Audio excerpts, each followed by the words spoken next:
Hello everybody, welcome back to another Tanner Fixes Tech video. So today we have my boyfriend's iPad Air. It has a cracked screen, looks like it was dropped on the corner, judging by the dent there. And he was also complaining about the battery dying pretty quick. So I bought a new screen and a new battery, so we're gonna fix it today. So the first thing I'm going to do is throw this on my heat plate because it will evenly heat the display adhesive, which will make removal a lot easier. So we got the digitizer lifted off. I thought I scratched the LCD, I thankfully didn't. Now another thing to avoid scratching an LCD, instead of wiping off any glass shards with a rag, that could cause the glass shards to rub against the LCD and scratch it.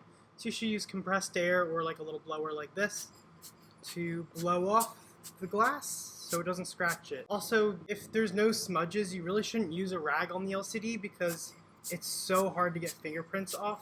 And if you press too hard, you'll damage it. So now I'm just going to clean up the old remaining glass and adhesive so we can install the new screen. So it's looking a lot better. I still have to clean it up a little bit, and I'm going to do that off camera because it's honestly the same thing. It's repetitive, and it's a little easier for me to just do it off camera.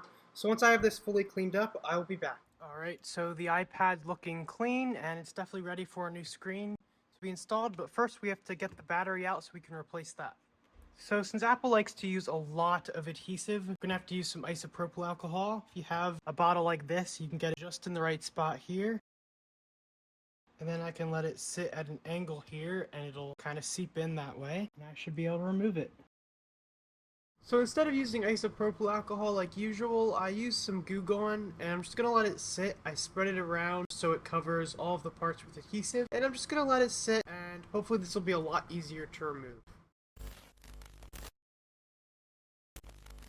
So it's not perfect, but it's definitely better. So I used the needle nose pliers with the cloth, but you'll also see I ended up doing this, and that seemed to help a little bit.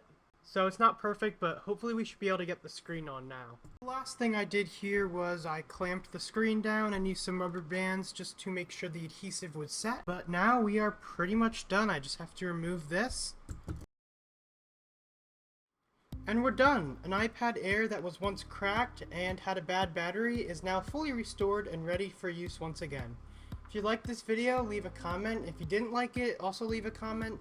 Let me know if you have any suggestions or future video ideas. Anyways, thanks so much for watching, and I will see you in my next video.